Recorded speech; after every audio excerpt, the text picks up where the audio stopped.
So, dear Dhamma practitioners,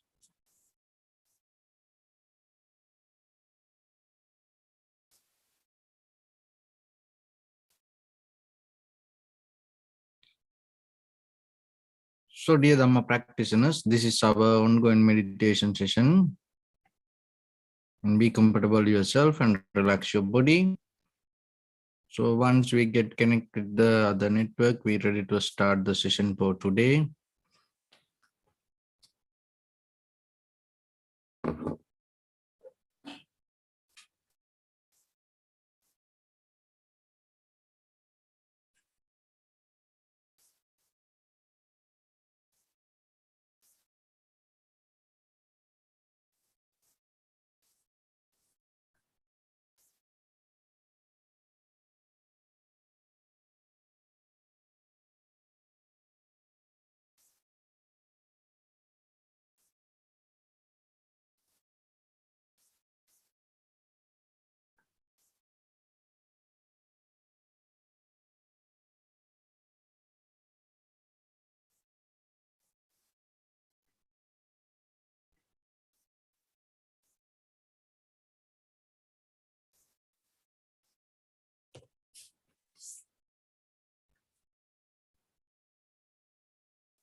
Okay, so dear Dhamma practitioners, be comfortable yourself and relax your body. Keep your back straight and neck head straight in one line and your right palm on your left. So gently close your eyes and bring your attention to this bell sound. And while you're focusing to the sound, mentally relax your body, relax your mind, and relax your breathing with your thoughts. So do nothing extra. Just follow the sound, please.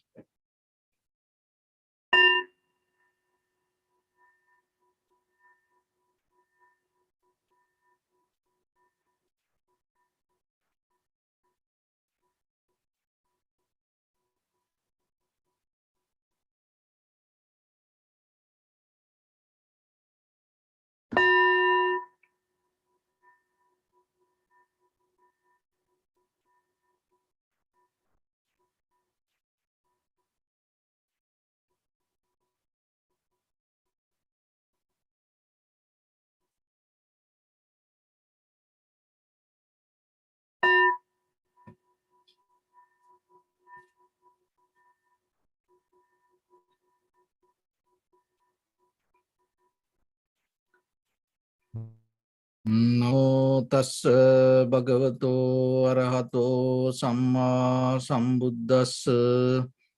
Namo tassa bhagavato arahato samma sambuddhassa. Namo tassa bhagavato arahato samma sambuddhassa. Homage to the Blessed One, the Exalted One, the fully enlightened One.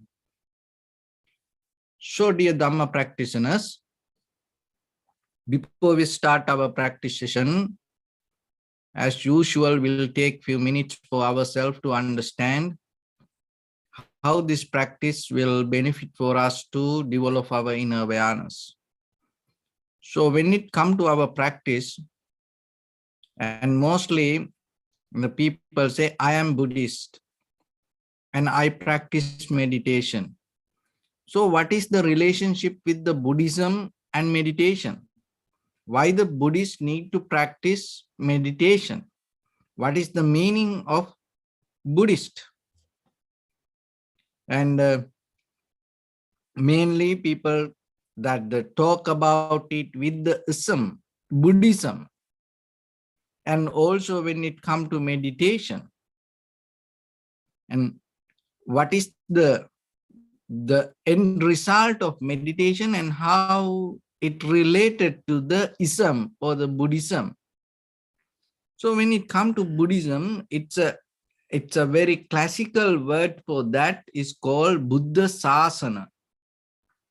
So the very sasana means doctrine. So the Buddha Sasana means Buddha's doctrine or the teachings. From the ancient time, this sasana was a kind of like a very traditional words to mention the command and order or the message, or kind of like if the information's related to certain kind of group, also that also introduced by the name of the sasana. So then when it comes to the doctrine of the Buddha, it introduced as the Buddha Sasana. And the whoever follows certain kind of rules, command, or the message, or the teachings, or the doctrines, that group we call Sangha. So the very purpose of the community of Sangha, follow and practice whatever the teachings related to certain person or the method. So then the very responsibility of the community of the Sangha practicing the Dharma, and then that practicing we need to bring up to the next generation, or we have to kind of like have to have a conversation. That is the, so when it comes to gathering, another way we call our Sangha. So our Sangha means that kind of like a group of people discuss certain things. So the very purpose of the Sangha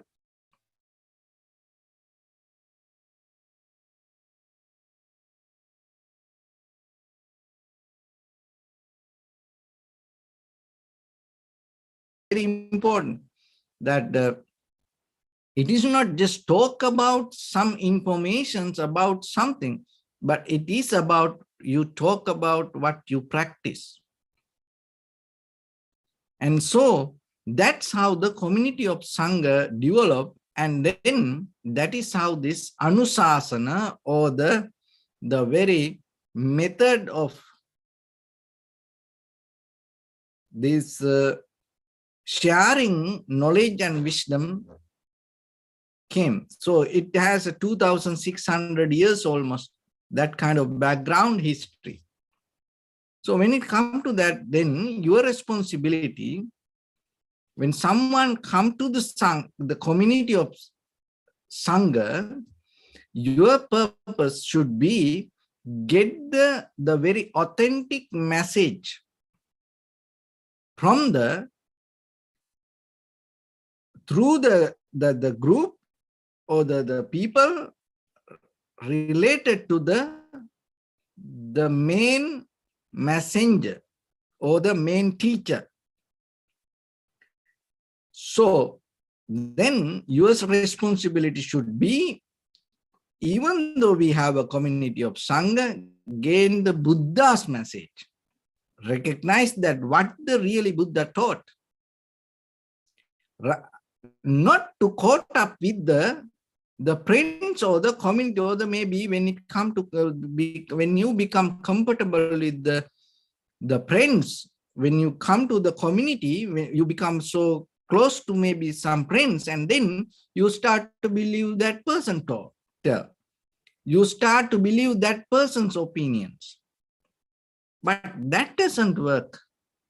When it comes to the community of Sangha, especially while we practice, you can't put any favor to some people's, their personal opinions. You always need to relate it to the Dharma.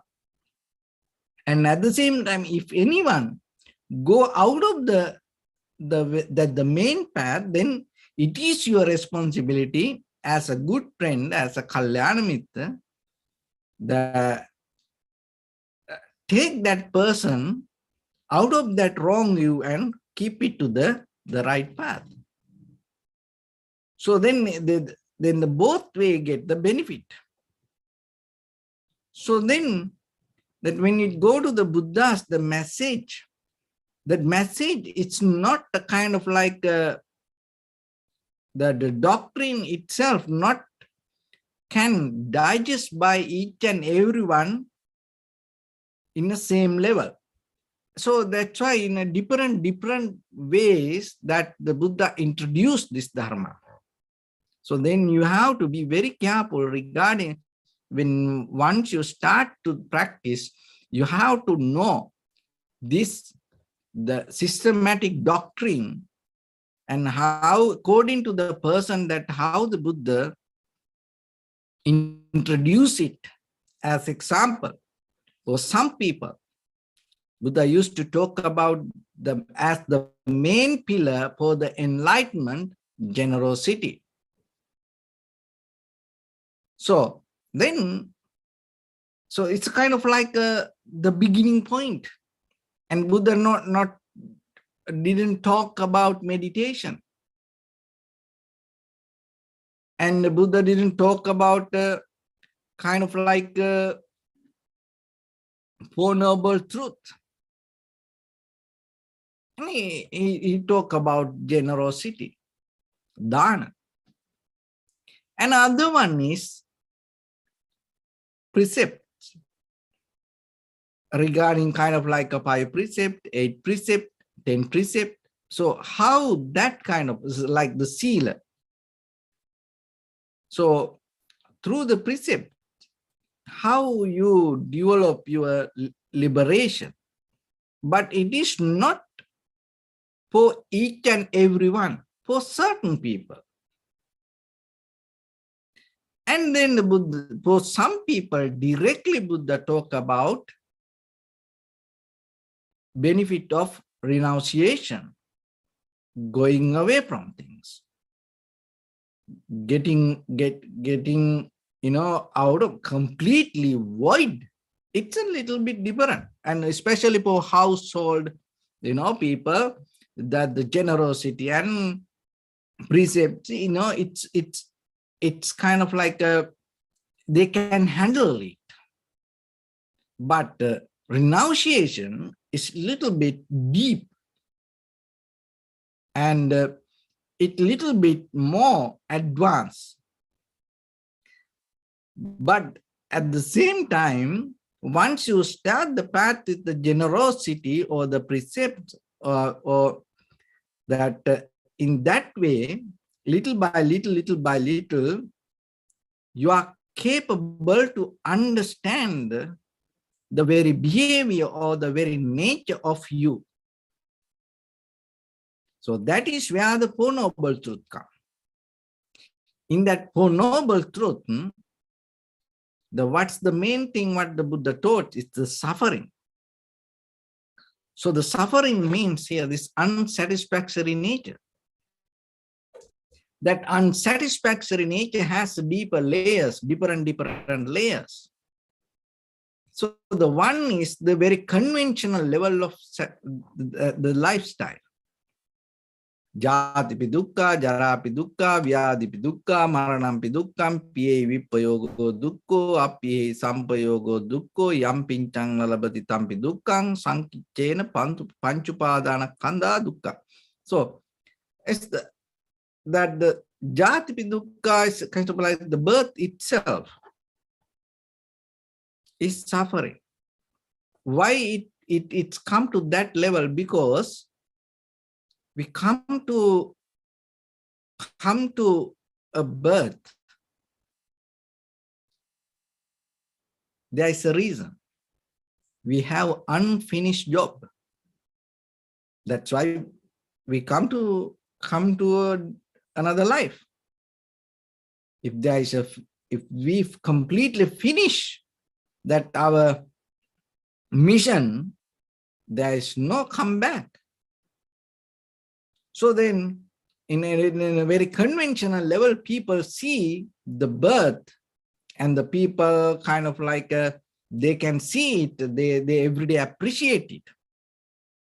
But when it comes to that, the very ground level, that is start from that, and the life we experience, the very beginning happens, you have to remember that there was something you didn't finish. But the problem is we don't know what it is. And we maybe, if we have a chance by time, maybe from the kind of like a very beginning of our life, we understand that. Maybe sometimes some people in their, like as a teenager, maybe they understand their life purpose or the meaning or the what is happening within us. Sometimes, and the people understand that in their very early young age, that the very this behavior or the nature of life. There are some people they understand in their middle age, and there are some people they understand when they get very old, and some people come to this world, and some people die, and even without knowingly, that kind of things. But the thing is, ourselves, then we have responsibility to look into you, and we see many things. But have you ever thought that inside you, the desire or that I want, I need, from where this come and where it take you? So this is the reason. Remember this, and try to catch it and keep it with you, and try to reflect on it later. This is the thing, that what you want or what you need maybe not the really what should be there with you as a truth.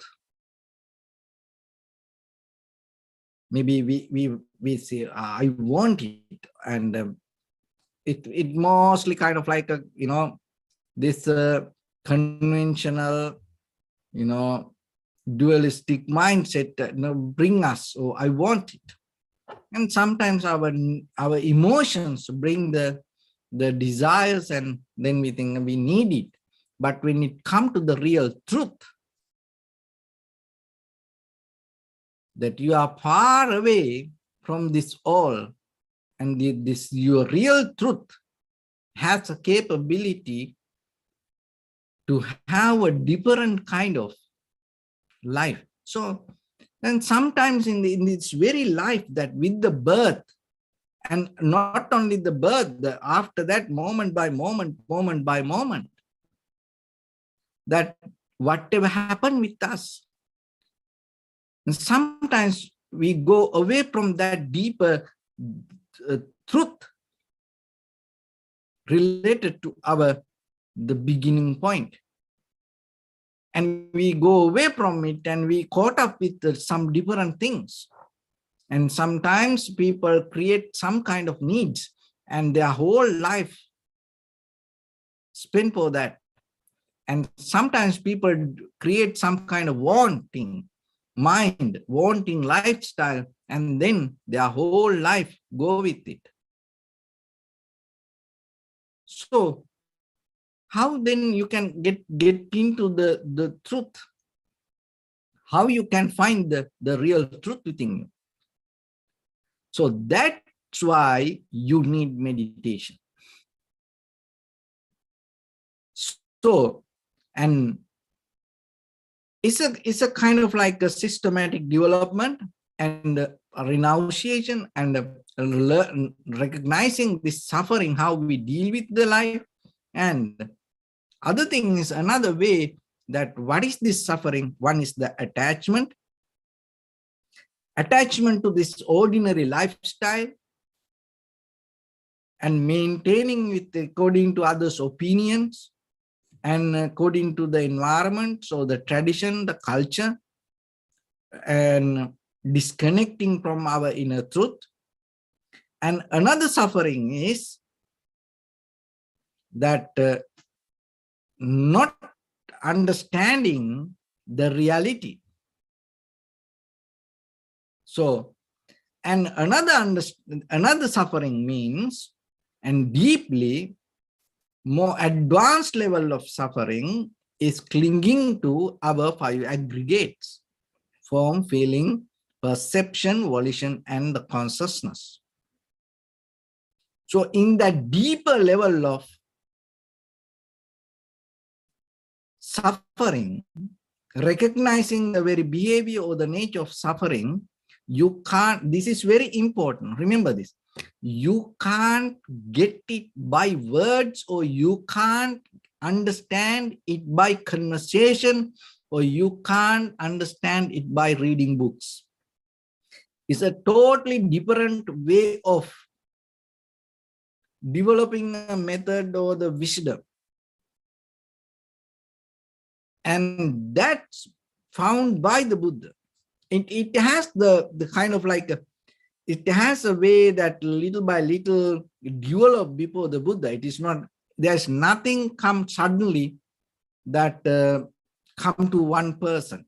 It's a gradual, step-by-step process. As you know that our body, our mind, every day developing. So then as you and me know whatever today, it is not just myself I know or yourself you know. That when it comes to you know that your mental behavior, it has a history. Your mind developed through your parents, your grandparents, your grandparents, and their behavior already in you. And the very latest version is you. That is the important thing. But that doesn't mean you are the only version of it. No, you are the latest. So like that, each and everything in this around our life, the same thing. Look at this computer or the cell phone or the iPad that you and me now that having this conversation. So this iPad suddenly didn't come to the world. It has a history. It is a process. And out of that process, you may have the latest version. So then you can't get this as, oh, this is what I have. And you can't separate it from its own history. So same thing with your mind also. Same thing with the Buddha also. The Buddha is not suddenly appeared. And before the Buddha, people used to look what is the Buddhahood. What does that mean? Then that means that concept regarding the Buddha used to be in the world. And renunciation. And that the idea of the ultimate truth. What is the truth? That's why as Prince Siddhartha in his journey towards the Buddhahood, and he had two main purposes. What is profitable and what is truth. So he went to many teachers and he questioned that. And That doesn't mean only him question it.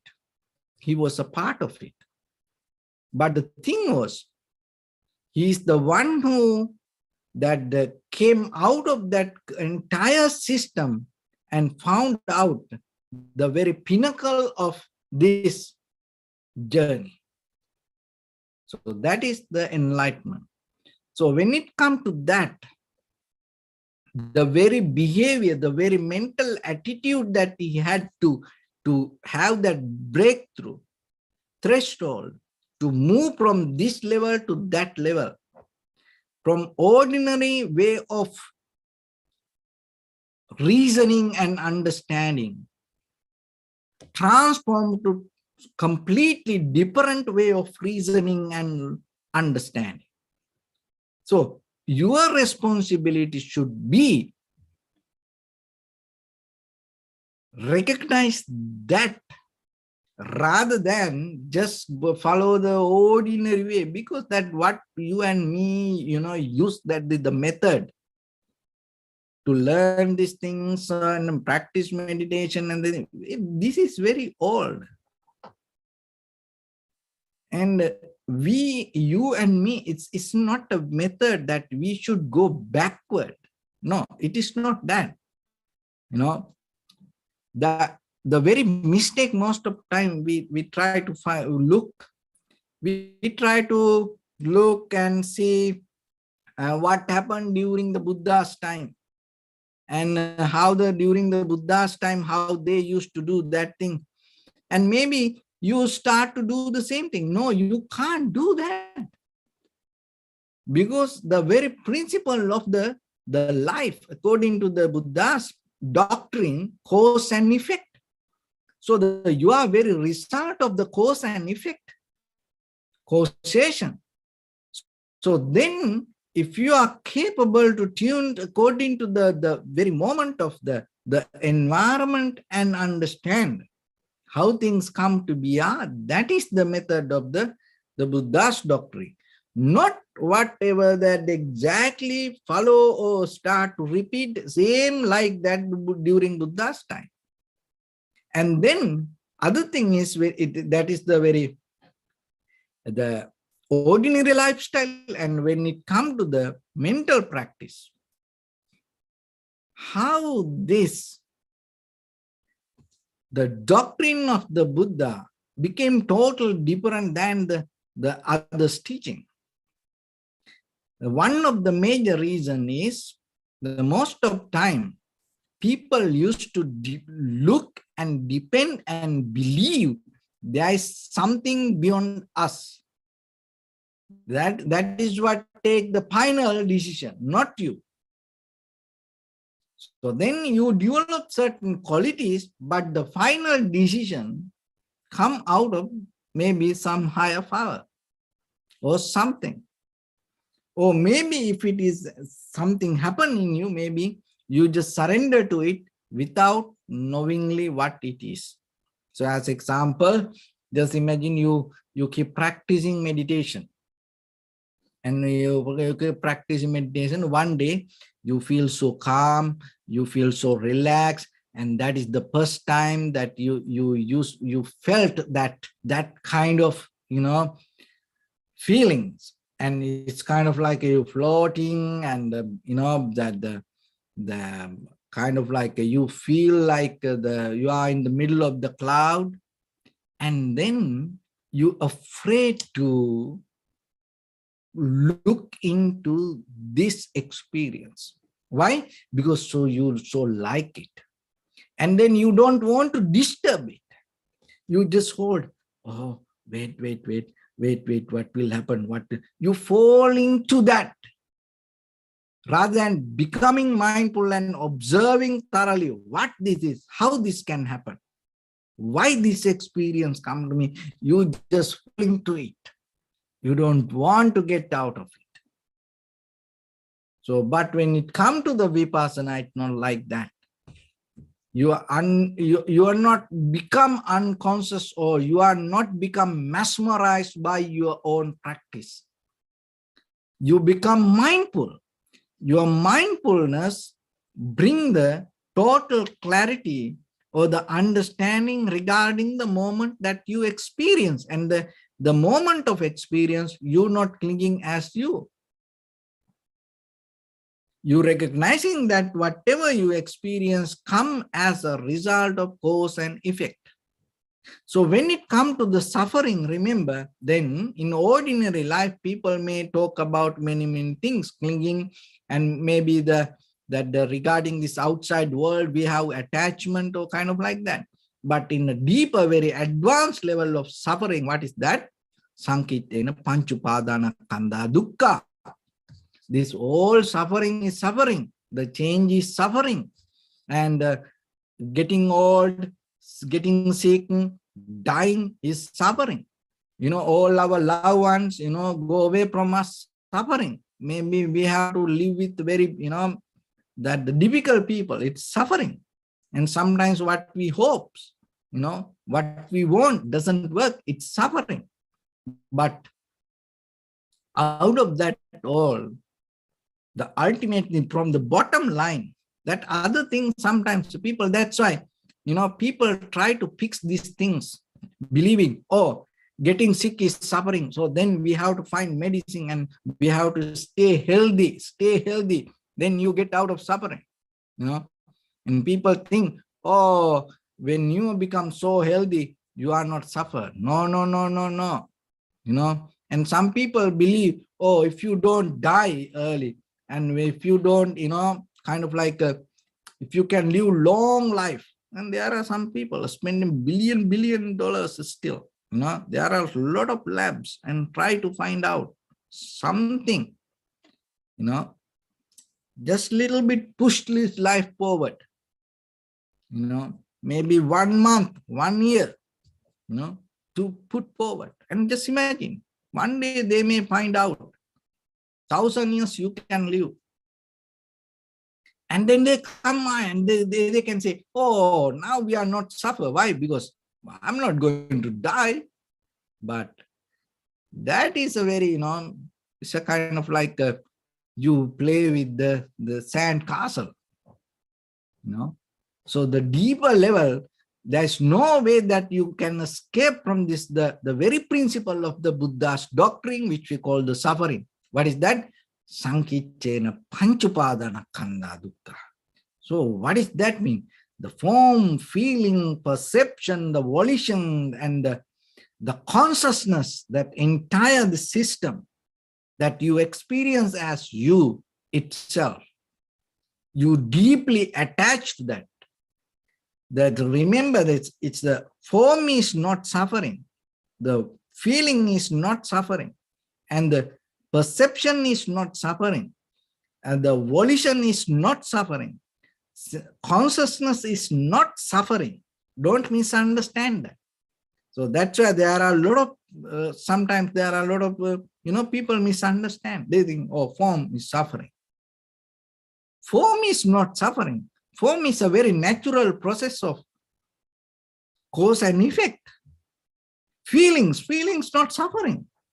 Feelings are very result of cause and effect. Feelings not belong to you.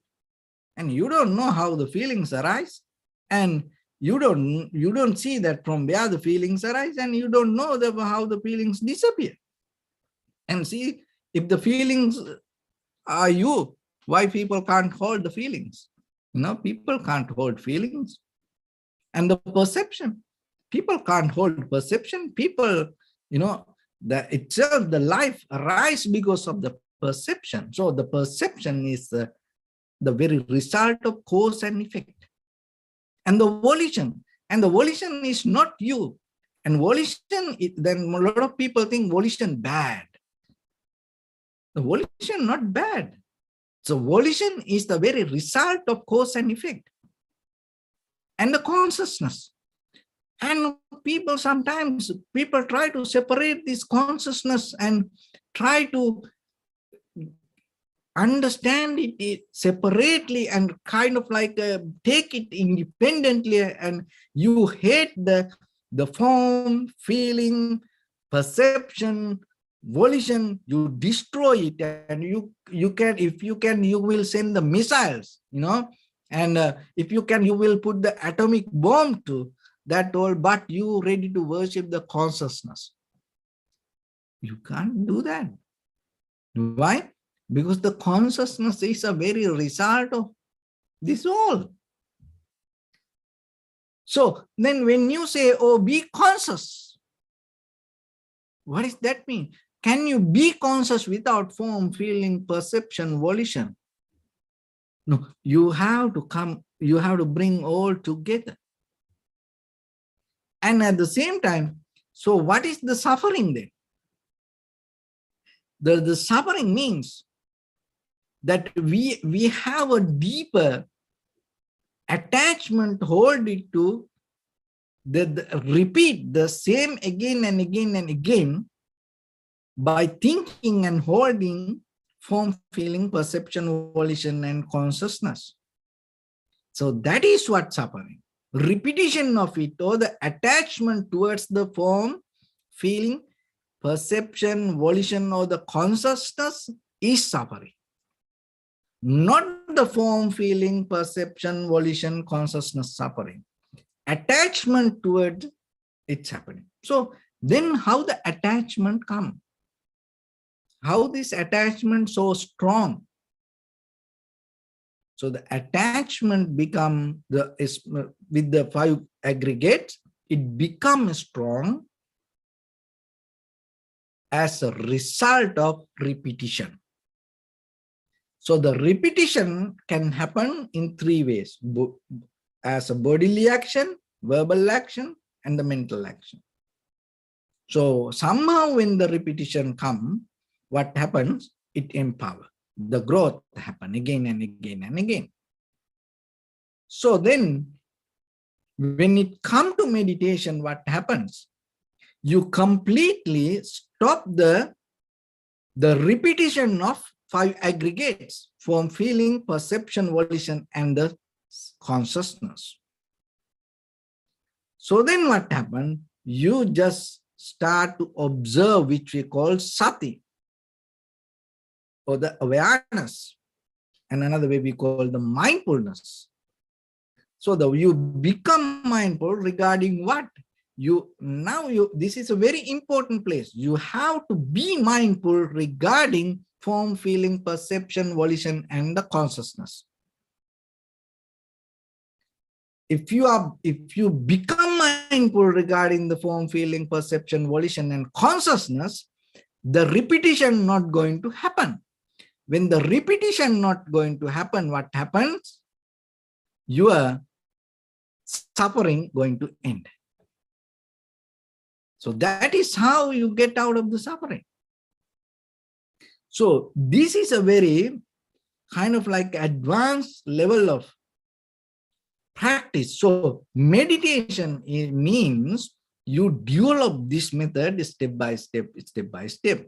Advanced means there is no such a thing called advanced. That means we have to master ourselves, because when it comes to Four Noble Truth, there is another way it interpreted. That truth, whoever follow the noble path. And so we say the Four Noble Truth. So that's why when you say life is suffering, some people don't understand it. So to see it as suffering, you have to shift yourself. You have to upgrade to different level. That doesn't mean everybody need to do that. Everybody no need to do it. Everybody can't do it. Everybody can't understand it. But maybe by the time, if you come to question yourself, within you, how this happens, what is this? And then it will take you to, there is no any other way to understand that. It is only way, ekayano ayam maggo satipatthana. It is the only way is becoming mindful. There's no any other way. So that's why you can't get access to yourself or understand the repetition of form, feeling, perception, volition, or consciousness by reading books or listening to something, or kind of like there's only way is becoming mindful. So that's why practicing meditation will take you to that, the ultimate depth of the doctrine of the Buddha's teaching. So this is the path. So then remember, especially to recognize something, when it's come to ordinary suffering, the ordinary teachings, and the Buddha will that the Buddha's doctrine will talk about the generosity and precept and renunciation and kind of like lay life and ascetic life, also kind of like. But finally, the bottom level is what the Buddha taught about 5 aggregates. So that is the bottom. And when it comes to suffering, there are many different levels of sufferings. As ordinary people, we will suffer, and it has different layers and categories. And at the same time, there is with the wisdom path, and when you don't know regarding things, that also brings the suffering. And sometimes our hopes and needs is not the real truth that should happen to us, and because of that, maybe the suffering come to us. But finally, the very advanced level of suffering means clinging to form, feeling, perception, volition, and consciousness. That's why you can't blame to anybody when you are suffering. But in ordinary life, when we suffer, we always go with be reasoning outside. See, now you understand. There's no way that once you get into this line, there's no way you look into outside. And understanding the Buddha's doctrine means you can understand that intellectually many that the things, and you can categorize it to many academical levels, and you can practice as a very in a cultural traditional levels, many methods. But finally, when it comes to the Buddha's teaching, what is this? Recognition means form, feeling, perception, volition, and consciousness. That's mean 5 aggregates. And recognizing the world, understanding the world means the world is people, and nowadays, as we see, and the people, through this telescope, they try to see the outside world. But when it comes to the Buddha's teaching, in the very advanced level of world means head to toes, your own body related to form, feeling, perception, volition, and consciousness. So get out of the world. That means the Nibbana means recognizing this form, feeling, perception, volition, and consciousness. So then little by little, yourself try to advance. It's nothing wrong that you hold it to certain very minor level of practice. But by the time, remember the very depth, where the depth and what is the depth, and how you can access to that depth, to the bottom, the very deeper root. So that can happen only by meditation. So when it comes to that meditation, the very meaning of the vipassana means this is only one way. So even any tranquility meditation cannot get into that. Only tranquility meditation, what it does, it will help us to reduce the power of the 5 hindrance. So once you are reduced the 5 hindrance, what will happen? Your mind start to have its natural 100% clear clarity, strength, and ability to see things as it is. But from there, you have to develop very analytical mind. So that is what we call the mindfulness. This mindfulness is a very brand new method what the Buddha taught through the Vipassana, and in any other meditation or any other religions or any other methods, they can't come to a point to explain this mindfulness regarding the Vipassana practice and regarding this result. The very reason for that, very logical reason is that the ultimate result or the goal, most of time, that it related to, as example, the world or the universe or the liberation. So like that, it's mostly ourself related to something. Even we become free from ourselves, we become free to become with the harness with the higher power. But here, not like that. We go other way. So here, we go to the 5 aggregates. That means the very essence of the universe, that ourself, our life. And we recognize this each and everything interconnected and depend on the cause and effect. And there is no such a thing can take as separately, independently. So then when it comes to the change or the impermanent, what is the meaning of impermanent? So sometimes people can say, oh, impermanent, oh, this is impermanent, or this pen is impermanent, or this world impermanent, or our body impermanent. You can know it is not that. Your body impermanent, then how you become again? What is that?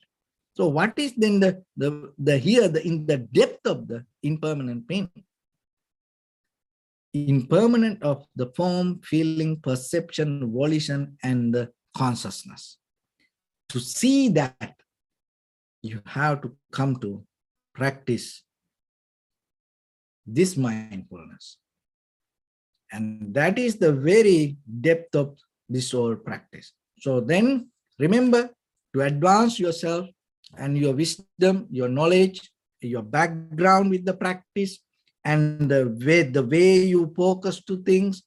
And now you have a deeper understanding and clarity where are you heading. So it is very necessary for you, because you should know it is your rights. When you practice something, you have to know it from in each and every angle. So this is a kind of like in the depth of the Buddha's teaching, and according to and also parallel to all other teachings.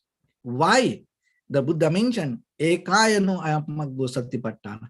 There is no any other way. This is the only way you have to get access to the depth.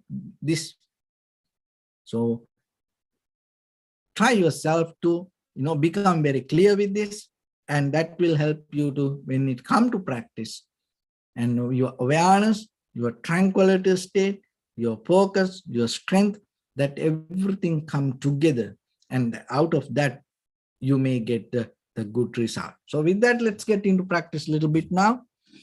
So your right palm on your left and neck, get straight in one line, and be comfortable with your posture. Bring attention to your body and scan head to toes yourself and say Swapatveva, oh, may I be well and happy 3 times.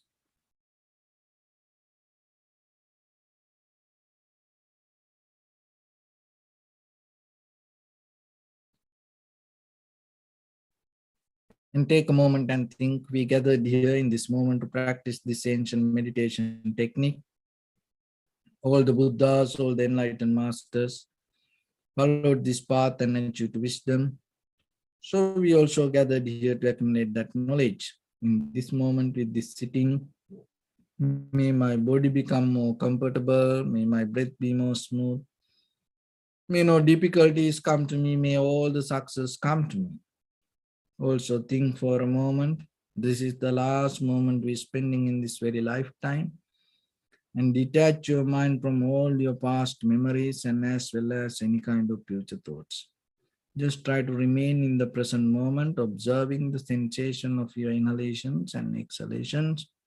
So in the beginning, deeply and gently, breathe in, breathe out 3 times, please, and find the sensation.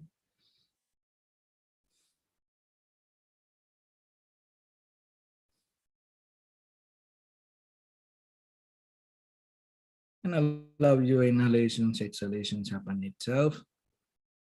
And when it happens through the sensation, recognize it, do nothing extra.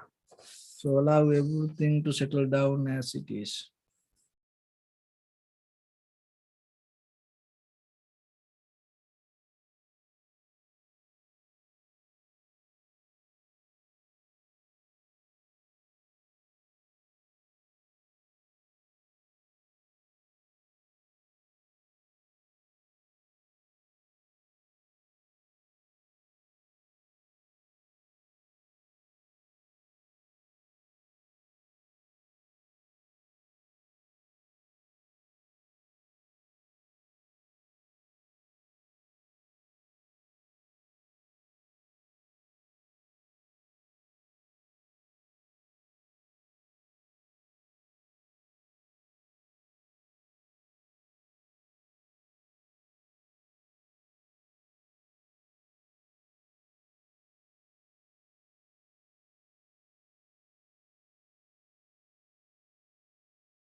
Say sadhu, sadhu, sadhu. So first of all, we offer this practice to the great qualities of the Buddha, Dhamma and the Sangha. And also by the power of this meritorious deed, may all of us attain to the supreme bliss of Nibbana. May all your guardian angels and deities will receive these merits and increase their longevity and protect all of you from any kind of planetary influences or any ill effects. Ittavata cha ammihi sampadam punya sampadam sabbe deva anumodantu sabba sampatti siddhya. Sabbe bhuta anumodantu sabba sampatti siddhya. Sabbe satta anumodantu sabba sampatti siddhya.